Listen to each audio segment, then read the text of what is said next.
Bonjour à tous, Jérémy Josse de l'Institut de l'élevage.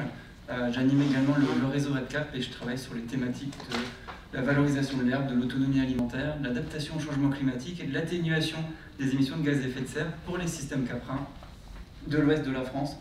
Pour nous, l'ouest de la France, c'est Nouvelle-Aquitaine, Pays de la Loire. Définition peut être différente. L'été dernier, François Gasteiz, il a traversé un couloir, il est venu me voir dans mon bureau à Lusignan pour me parler de la thématique de la pérennité des prairies, ce que j'en pensais, puis de l'idée de faire une journée de printemps de la FPF là-dessus.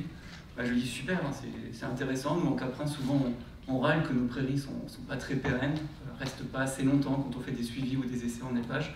Donc ça tombe bien, je serais très intéressé pour venir, pour voir les solutions et puis ce que les collègues en disent.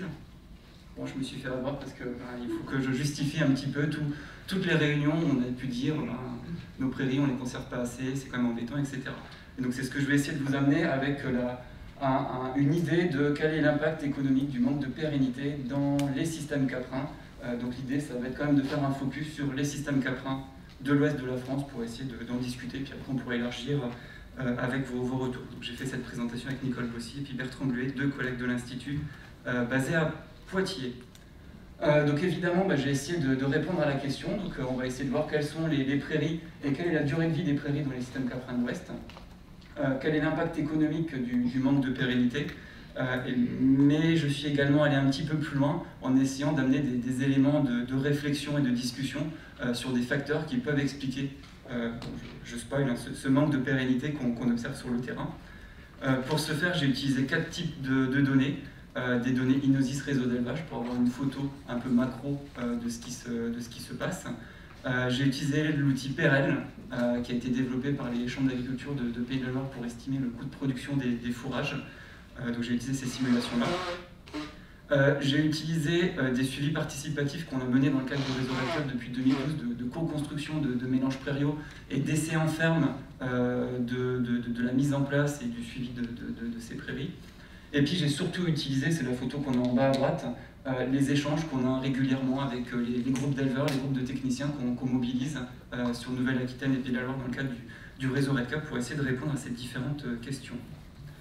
Donc premier point, quelle est la pérennité des prairies dans l'Ouest dans les systèmes caprins? Donc là, 2 temps, quels sont les systèmes fourragers majoritaires dans notre zone? Un petit rappel, hein, les caprins, c'est pas forcément ce que vous traitez régulièrement, donc c'est bien de vous rappeler quelques éléments. Et puis ensuite, on verra sur quelle est l'évolution de ces prairies dans le temps.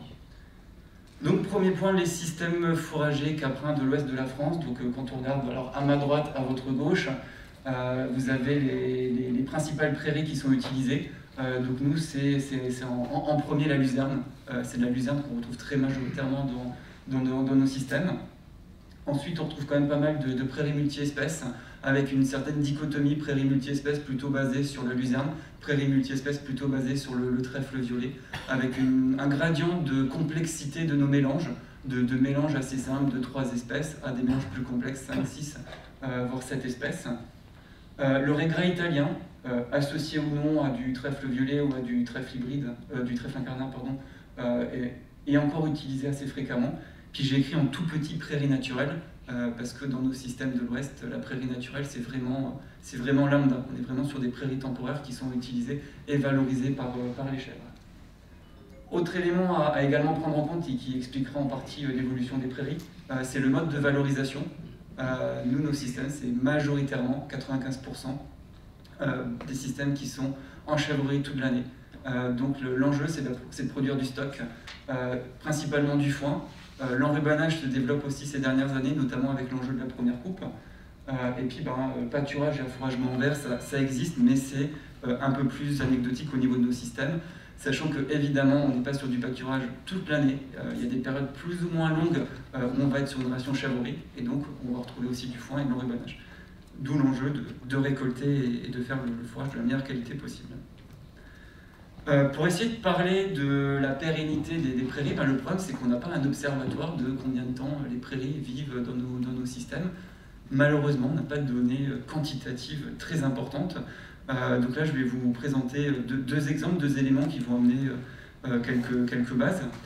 Donc là, dans le cadre d'un projet, on a 10 groupes d'éleveurs qui travaillent en Nouvelle-Aquitaine et Pays de la Loire sur l'adaptation des systèmes caprins au changement climatique. Et donc, dedans, on va travailler l'adaptation du système fourrager et du système de culture. Donc évidemment, on va parler de pérennité, combien de temps les prairies sont conservées dans nos systèmes. Donc voilà, ça donne une photographie, sachant que chaque groupe, c'est entre 4, 5, 6 éleveurs. Donc voilà, globalement, c'est le retour d'expérience d'utilisation réelle de la vraie vie de 50-60 éleveurs de chèvres. On voit que pour le package des exploitations, on a le système fourrager basé sur la luzerne, principalement utilisé pour faire du stock, foin et enrubanage. On est sur une pérennité de 3-4 ans maximum, plutôt 3 que 4 en plus. Donc ça, c'est vraiment les retours d'expérience. Et on va descendre encore plus en pérennité quand on va être avec de l'irrigation. Quand on est sur des prairies multi-espèces basées sur la luzerne, on va être aussi sur 3-4 ans de pérennité qui est déclaratif. Bon, et quand on va aller sur des prairies multi-espèces basées sur le trèfle violet, là on va être sur des pérennités de 2 ans, au mieux 3 années, mais c'est plutôt 2 que 3. Donc voilà la première photographie pour la pérennité de nos prairies. Deuxième élément qui va apporter des références, comme je vous ai dit, depuis 2012, on fait des essais participatifs de construction de mélanges prairiaux qu'on a validés tous ensemble. Donc sur le papier, le mélange, il est pas mal. Et ensuite, on l'a implanté chez des éleveurs. Donc là, 12 éleveurs en 2012, 11 éleveurs en 2014, 22 éleveurs en 2017. Et puis on a suivi l'évolution de la prairie dans des conditions réelles d'utilisation. Donc c'est pas nous qui avons fixé l'itinéraire technique, etc. C'est les éleveurs. Et là, l'idée, c'est tout simplement de regarder le nombre de parcelles qu'on a suivies chaque année. Bon, la première année, ça va, globalement, on a pu tout suivre. Deuxième année, on a quelques pertes en charge. Troisième année, on a encore des parcelles qui ont disparu des suites parce qu'elles ont été retournées. Quatrième année, une grosse majorité des parcelles ne sont plus suivies. Puis 5 années, il n'y en a plus aucune. Donc, différents éléments d'explication, très rapidement. Souvent, un arrêt très précoce, c'est lié à un problème au semis. Période de semis, conditions climatiques au semis trop tardif, éventuellement les limaces. Semis dans des... et ensuite, quand on est sur la 3e, 4e année, là on va être lié à un rendement insuffisant, à un salissement de plus en plus fort des parcelles ou à une disparition progressive des légumineuses, et donc les éleveurs retournent les parcelles. On y reviendra un petit peu après. Donc voilà, donc niveau pérennité, vous avez pu le comprendre, on n'est pas sur des pérennités de 4-5 années dans nos prairies, on est vraiment en deçà. Et donc ça va évidemment avoir une conséquence sur le coût, le coût de la production de nos fourrages et de la valorisation de l'herbe. Donc déjà, premier point, les charges liées à l'implantation des prairies sont assez marginales dans nos systèmes caprins. Nicole Bossy, là, en 2016, était à ma place et puis sur un séminaire FPF sur la récolte des fourrages. Et elle avait rappelé que la longévité de la culture fourragère est un élément essentiel pour optimiser les charges d'implantation. Ok, bon, si on regarde après les données Inosis réseau d'élevage, donc c'est la réalité de ce qui est fait, on n'est pas sur de la simulation, on est sur de l'observé. Les coûts des semences de fourragères, en moyenne, sur notre échantillon, ça revient entre 47 et 66 € à l'hectare. Ce qui fait autour de 1400-2800 € par an, soit 0,5% du produit brut ou 0,5% des charges totales. Si on ramène à la production de lait, eh ben, ça fait que 4 à 7 € pour 1000 litres de lait produit, c'est lié aux charges d'achat de semences fourragères, soit 1 à 2% du coût du système d'alimentation. Donc du coût de production des aliments et de production ou d'achat des aliments. Bon, je dis ça, c'est pas pour ça que les semenciers faut vendre plus cher les semences, hein, évidemment, mais dans ce contexte. Charge de mécanisation, malheureusement, avec les données Inosis, on ne peut pas faire une extraction du même type. C'est noyé dans la masse des charges de méca globale. Donc j'ai repris les simulations PRL et on voit que globalement, avec un itinéraire technique de semis classique, on a entre 22 et 40 € à l'hectare de coût de l'implantation pour la méca. Ça permet de faire un calcul dans sa tête, ramener au litre de lait ou ramener à l'exploitation pour voir la part que ça a. Si on continue, donc cette fois, quel est l'intérêt de conserver une année en plus ou de ne pas conserver une année en moins une prairie? Donc là, je vous ai mis un tableau assez barbare, donc désolé, j'ai mis le détail, on ne va pas forcément tout aborder. Donc ça, c'est issu des simulations de PRL, donc simulation économique de la production des fourrages, et j'ai uniquement extrait les coûts liés à l'implantation des prairies, et puis ils ont fait varier plus ou moins une année ou plus ou moins 2 années. Ils ont fait varier la durée de conservation de la prairie. Donc si on commence par la luzerne, notre fourragère typique de nos systèmes caprins, ils ont considéré une moyenne à 4 années de conservation pour faire de la luzerne en stock, donc itinéraire technique en rubanage, foin un peu classique. Donc là, on voit que si on conserve 3 années au lieu de 4 la luzerne, ça va nous faire un surcoût de 3 à 6 euros la tonne de matière sèche. Bon, il n'y a plus de pile. Si on la conserve une année de plus, et ben là, on va faire une économie de 2 à 4 euros, ce qui représente grosso modo entre 1, 2, 3% du coût de production. On a à peu près la même chose quand on est sur une prairie base régras hybride, trèfle violet pour faire du stock. Si on la conserve 2 années à la place de 3, bon, on va avoir un surcoût de 3 à 5 euros. Je vous ai mis la dernière ligne, donc c'est une prairie temporaire RGA trèfle blanc qui va être pâturée. Nous, ce n'est pas nos parcelles, nos prairies typiques pour faire du pâturage. On voit que le constat est pareil, évidemment, on va faire des économies pour avoir un surcoût. Évidemment, quand on est sur une parcelle pâturée, on n'a pas les charges liées à la récolte, donc le gain en pourcentage de faire durer les prix, il est plus important. On en parlera plutôt en ouverture de cette spécificité-là. Donc là, ce tableau, ça montre d'un point de vue global quelles sont les économies qu'on peut potentiellement faire à la tonne de matière sèche. C'est bien de le ramener au niveau d'un système d'exploitation pour voir si c'est un véritable enjeu ou pas de faire des économies là-dessus. Donc conserver une prairie un an de plus, grosso modo, c'est une économie de 1,6 à 3,2 euros par chèvre et par an. Si on prend le troupeau moyenne faible, moyenne basse entre guillemets, de 250 chèvres, ça représente une économie de 400 à 800 euros par an par exploitation, ce qui fait moins de 1% du coût du système d'alimentation. Mais ces chiffres, ils sont valables uniquement si on fait l'hypothèse qu'on va réussir à produire, en conservant la prairie une année de plus, qu'on va réussir à produire un fourrage de qualité en énergie et en protéines, qui va rester digestible et qui va rester appétant. Parce que sinon, directement, on risque une baisse de production laitière et une compensation avec une hausse des concentrés. Donc on aura un petit peu perdu. Juste pour que vous visualisiez mieux les 1,6 à 3,2 euros par chèvre et par an, ce que ça représente, en gros 2-3 euros par chèvre, ça représente 2 à 4 kilos de lait en plus par chèvre et par an. Une chèvre, c'est 800 litres à peu près, 850 litres en moyenne. Donc est-ce que ça vaut le coup de prendre le risque, entre guillemets, de conserver une prairie une année de plus, de potentiellement faire un fourrage de moins bonne qualité, quand on ramène à l'économie et puis au lait. Voilà, c'était un petit peu ce qu'on voulait mettre en avant. Pour continuer, donc, on va essayer d'amener quelques éléments de discussion, de réflexion sur pourquoi on a une telle pérennité qui est assez limitée dans les systèmes caprins. On voit qu'économiquement, il n'y a pas forcément d'argument d'un point de vue systémique. On va essayer de comprendre un petit peu mieux cela. Donc première diapo, juste pour rappeler, c'est sûrement valable pour tous les ruminants, mais en caprin c'est encore plus important. Nous, on recherche la production d'un fourrage à haute valeur alimentaire plutôt que des prairies pérennes, parce que l'objectif principal des éleveurs de chèvres, c'est de distribuer un fourrage qui va être riche en protéines, riche en énergie, qui va être consommé par les chèvres et qui va permettre de limiter le coût de production tout en produisant du lait pour diluer les charges. Et en 2019, on avait fait une enquête auprès des éleveurs qui rappelait et qui confirmait cela. Leurs objectifs quand ils implantent une prairie, c'est qu'elle soit productive, qu'elle soit riche en légumineuses, qu'il y ait peu d'adventices, et quand on est sur des mélanges, qu'on ait un bon équilibre en graminées en légumineuses. Dit autrement, c'est qu'on conserve suffisamment de légumineuses par rapport à la prairie. Donc ça, c'est important d'avoir en tête, et c'est un de nos critères principaux de retournement de la prairie. Donc si on prend le premier système, le système le plus typique de notre zone, système basé sur la luzerne, premier élément, la chèvre, elle apprécie énormément la luzerne, c'est bien consommé, ça fait du lait, donc c'est déjà intéressant par rapport à ça. Bon, on peut également se remettre en question, on a une pérennité faible, c'est peut-être en lien avec nos pratiques. Et effectivement, quand on regarde sur le terrain, les pratiques qui sont mises en place, souvent on a des pratiques non favorables. Semis de fin d'été qui souvent sont des semis trop tardifs, on n'est pas sur la fin août, on est plutôt sur fin septembre, voire début octobre, ce qui ne va pas être favorable. Pour faire de la qualité, du foin ou de l'enrubanage de qualité, on va être sur des délais entre deux fauches qui vont être assez courts, avec une récolte à un stade assez précoce, justement pour maximiser la valeur en protéines, ce qui n'est pas forcément favorable non plus à la luzerne. Et puis parfois, ça a été dit juste avant, il y a des manques d'apport en éléments nutritifs, et notamment en PEK. Donc pareil, sur l'itinéraire technique, on peut peut-être s'améliorer.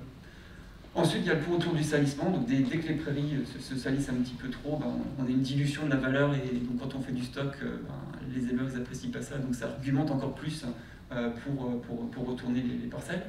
En plus, notamment en Nouvelle-Aquitaine, on va être de plus en plus contraint sur les traitements qu'on peut mettre, sur l'utilisation d'herbicides, etc. Donc c'est un enjeu encore plus fort par rapport à cela. On voit aussi des craintes des éleveurs par rapport au développement dans les zones historiques où on retrouve de la luzerne, développement de la cuspute et puis d'autres maladies ou d'autres risques sanitaires par rapport à la luzerne. Ce qui font qu'ils ne vont pas vouloir prendre de risques et la conserver trop longtemps pour diluer un petit peu la pression, parce qu'une fois qu'ils l'ont, c'est un petit peu la merde quand même pour leur parcelle. Il y a un autre élément à prendre en compte, c'est la disponibilité en surface. Bon, dans le cadre du changement climatique, souvent on leur dit « allez, mets-moi 1, 2, 3 hectares de luzerne en plus ». Il faut aussi se dire que la disponibilité en surface est quand même limitée et contrainte, et 2 hectares de luzerne à implanter en plus, c'est au moins 8 hectares à avoir disponible où on peut potentiellement mettre de la luzerne. Parce que dans le cadre d'une rotation, on n'aura pas la luzerne tout le temps au même endroit. Et avoir 8 hectares en plus sur une SAU de 150 hectares, eh ben c'est pas évident, parce qu'il faut des parcelles qui soient favorables, non drainées idéalement, où il n'y a pas trop de zones de mouillère, etc. Ensuite, comme je l'ai montré rapidement sur le groupe de Vendée, l'irrigation. Irrigation, super, plus de rendement. Tout de suite, c'est un an de pérennité constaté par les éleveurs. Bon, on peut quand même être positif aussi, il y a des modifications de pratiques en cours sur l'implantation, avec on va favoriser les semis de printemps, les semis sous couvert de céréales ou de tournesol, et puis les mélanges de légumineuses qui vont être implantés ensemble. Quelques recommandations au niveau de l'itinéraire technique, sur les apports adéquats de PDK, sur le travail du sol éventuellement, et puis sur l'allongement des retours. Actuellement, sur nos systèmes, on est sur des rotations qui peuvent aller jusqu'à 10-15 années quand on est basé sur la luzerne. Et puis, éventuellement, certains mettent en place du sursemis de métallite.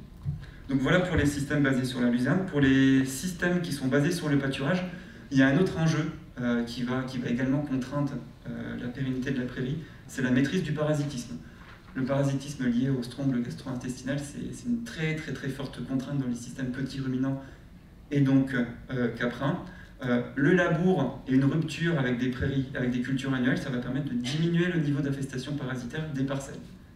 Donc ça veut dire que, ok, on va pouvoir y aller 1 année, 2 années, mais plus on va rester longtemps à faire du pâturage sur une parcelle, plus on va augmenter, entre guillemets, le niveau d'infestation de la prairie, donc plus on va augmenter le risque pour les chèvres. Donc de ce point de vue-là, dans les systèmes pâturants, souvent on voit des prairies qui vont être conservées plutôt 2 ans que 3 ans. Ensuite, il y a des zones où la luzerne elle pousse, donc ça c'est super, on va avoir de la pérennité, il n'y a pas de problème.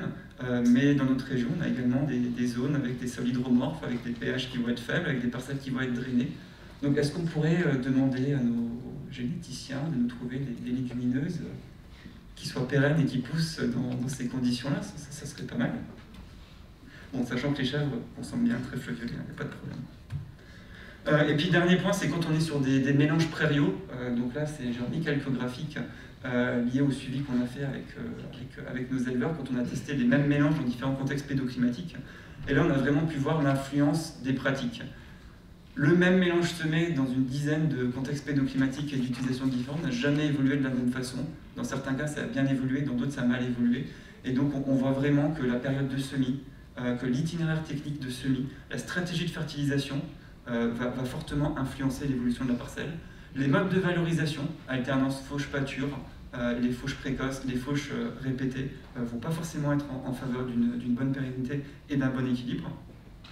Et puis le dernier point, c'est ce qu'on voit avec les camemberts à droite. Choisir le bon mélange en fonction de la bonne parcelle. La luzerne, je vous l'ai dit, on adore ça. Mais quand on implante de la luzerne sur des terrains hydromorphes, ou si on l'implante à l'automne plutôt au printemps, ou si on fait du pâturage dessus, ça sera tout de suite en défaveur de la luzerne, et donc l'éleveur sera déçu et retournera plus rapidement sa prairie. Ce que j'ai remis en bas, c'est un petit truc, alors c'est plus une réflexion qu'on a, il faudra le vérifier et puis voir comment on peut l'aborder. C'est que quand on est en mélange, on va soit récolter trop tôt, entre guillemets, soit trop tard, donc on va défavoriser certaines espèces du mélange, ce qui peut très rapidement déséquilibrer le mélange. Donc comment on arrive un petit peu à améliorer ça d'un point de vue éco-physio ou souplesse d'exploitation des espèces, il y a des choses à faire par rapport à cela. En perspective, bon, tout ce que j'ai dit, alors merci François de nous avoir sollicité là-dessus, ça a permis qu'on se pose sur cette question de la pérennité et qu'on se remette en question aussi sur nos pratiques, parce que vous l'avez compris, hein, on se remet aussi en question par rapport à ça. Ça confirme qu'il faut qu'on continue à faire du développement collectif avec tous les conseillers et les éleveurs qu'on a au niveau du REDCap pour passer les bonnes pratiques, pour améliorer les mélanges, les techniques, etc.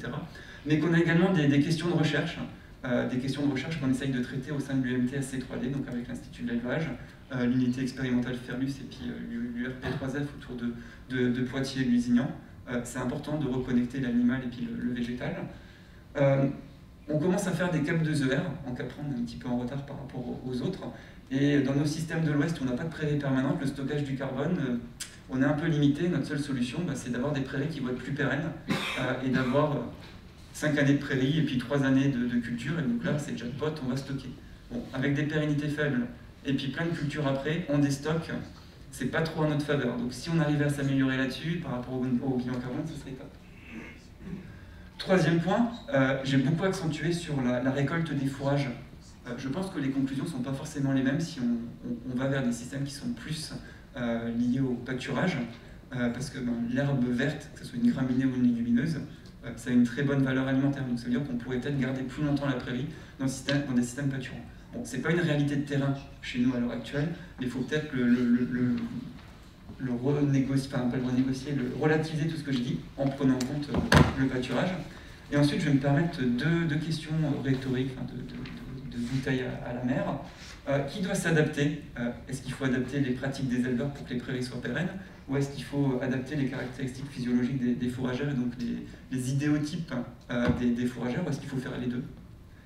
Et puis pareil, en mélange, on a quand même des espèces, la luzerne, le dactyle, 3 petits points, qui ne se comportent pas forcément super bien, qui vont très rapidement déséquilibrer les mélanges, et nous, ça ramène assez rapidement un labour. Donc si on arrivait un petit peu mieux à appréhender l'équilibre dans les prairies multi-espèces, je pense qu'on pourrait gagner en pérennité. Donc voilà, merci de m'avoir écouté, merci aux éleveurs qui ont fait remonter un petit peu ces éléments-là. L'idée, c'est d'en débattre, d'en discuter. On n'est pas sur des choses qui sont basées sur des références scientifiques, c'est plus du retour d'expérience, mais ça va permettre d'en discuter. On est sur du caprin, je ne sais pas, en vache laitière, en mouton, s'il y a ces mêmes réflexions-là ou pas. Peut-être en débattre un petit peu ensemble. Merci Jérémy.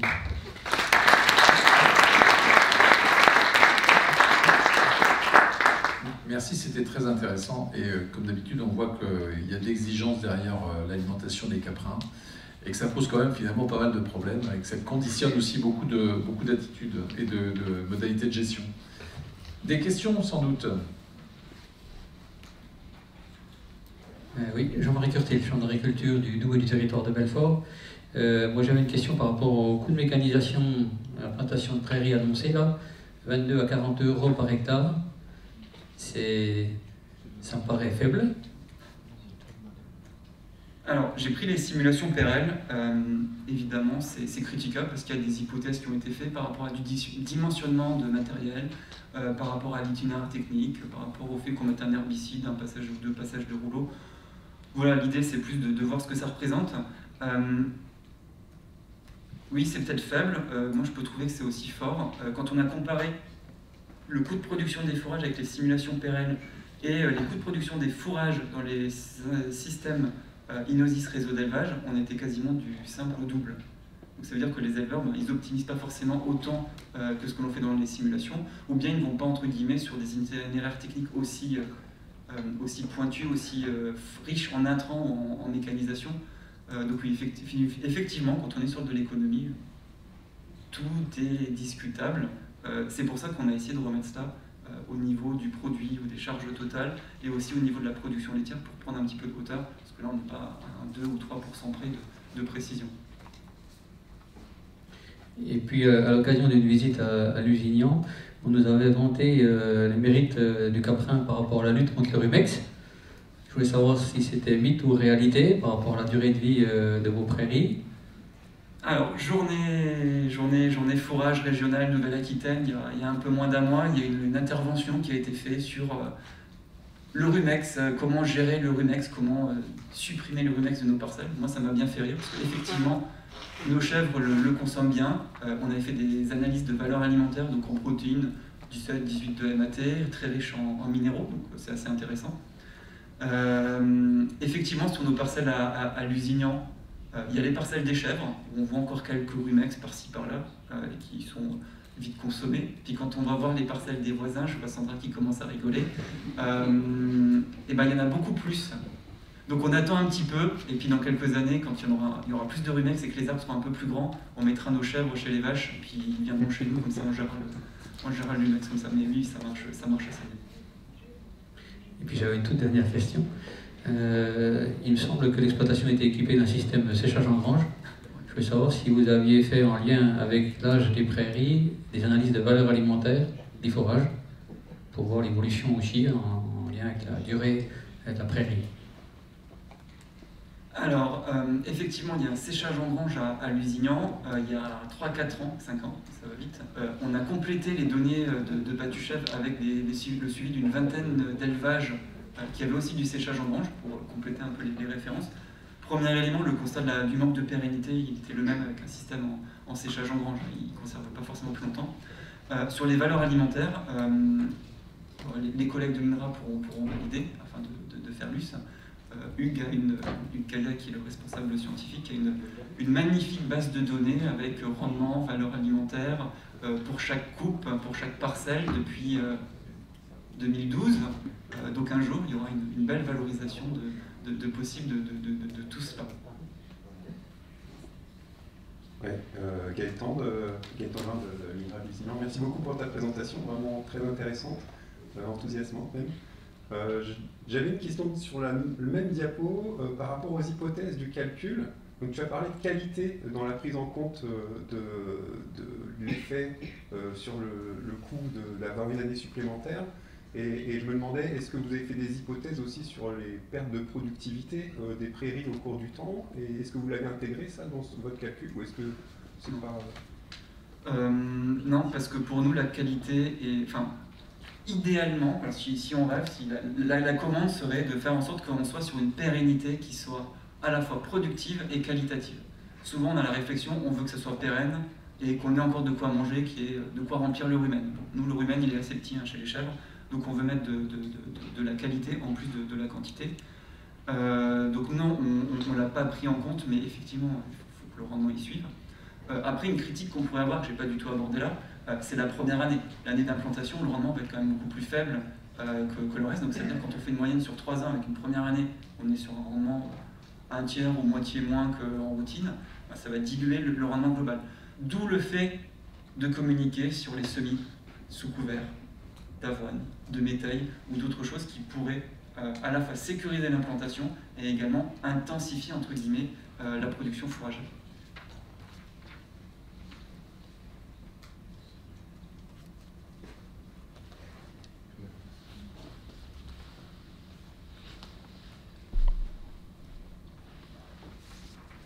David Molière, conseiller indépendant au conseil agrofourniture.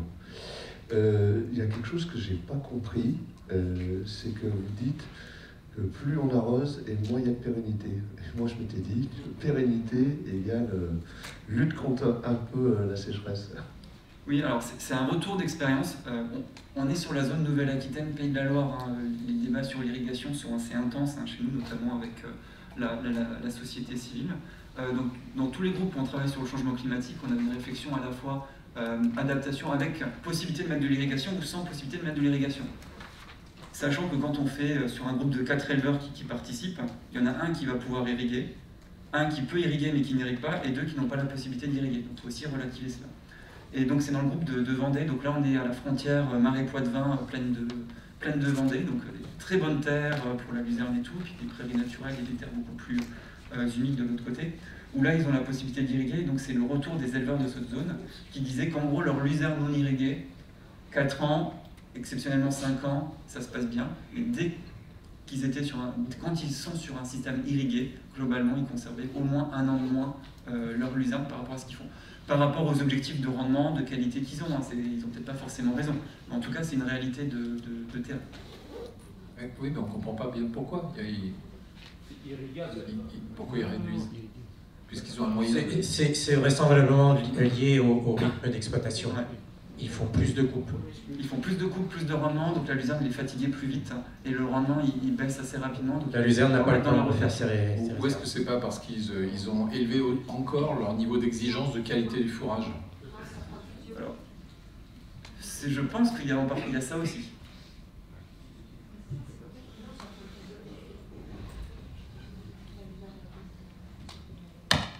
Réflexion. Sylvie, vous voulez commenter, je crois. Non? Non? On t'entend alors. Non, mais ça date de mes... Donc Sylvie Granger, je suis enseignante en école d'ingénieur. Enfin, moi, ce que j'enseigne aux étudiants et ce que j'ai appris moi-même en tant qu'étudiant, c'est que les plantes fourragères, pour subsister, elles ont besoin de reconstituer leurs réserves. Donc quand on irrigue, normalement le cycle est plus rapide, donc on a plus d'exploitation sur l'année. Et donc moins de temps entre deux coupes pour que la luzerne reconstitue ses réserves. Et donc on joue forcément sur la pérennité à l'échelle de l'année, voire sur plusieurs années. On a eu effectivement Mais cet peut-être échange. que mes enseignements en physiologie sont complètement dépassés. Non, alors Bernadette Juliet, qui est quand même notre experte à Lusignan sur la luzerne, nous a fait la même hypothèse. Alors, pas sur la thématique de l'irrigation, mais plutôt sur la remarque de nos temps de repousse entre deux fauches qu'elle trouvait quand même très très courts pour que les réserves se reconstituent et qu'on ait de la pérennité. Sauf que si on rallonge cette période-là, eh ben on va récolter un peu trop tard et on n'aura pas la qualité qu'on veut. Donc c'est le serpent qui se mord la queue, d'où ma question à la fin qui est clairement orientée. Comment on ménage, entre guillemets, les pratiques avec les caractéristiques des espèces qu'on les fait coïncider le plus. C'est pas trop compliqué, Gaëtan. Vous allez trouver des solutions. Oui, Jérémy, moi ce que je retiens de ta présentation d'un point de vue tonalité, philosophie, c'est que finalement, vous n'avez pas vraiment besoin de pérenniser les prairies. C'est pas vraiment un problème. Alors, de facto, parce qu'en fait, elles sont dans un assolement, et puis vous avez un niveau d'exigence tel que tous les 2 ans, on refait du meilleur, quoi. Ouais, c'est pas si grave. Ouais. C'est pas si grave, sauf Parce que quand on aura les injonctions liées au bilan carbone. Là, on a commencé à en faire. Quand on a regardé le stockage, il y a les haies, les prairies permanentes, on en a mais pas beaucoup. Donc on avait un espoir sur nos rotations longues avec la luzerne. Ça a été très vite balayé parce qu'on ne conserve pas assez la luzerne. Donc ouais, en lien avec l'enjeu bilan carbone, je pense qu'il y a un intérêt à pérenniser un peu les prairies. Et donc derrière, ça veut dire qu'il ne faut pas pérenniser à n'importe quel prix. C'est ce que j'ai dit tout à l'heure. Si on pérennise, idéalement, il faudra être capable de, avec les pratiques qu'on a actuellement, ou soit d'améliorer les pratiques qu'on a actuellement, soit avec les pratiques qu'on a actuellement, faire en sorte qu'on puisse produire un an de plus avec une prairie qui soit comme il faut pour faire de la qualité et du rendement. Ok. Eh bien, merci Jérémy pour cette intervention très intéressante.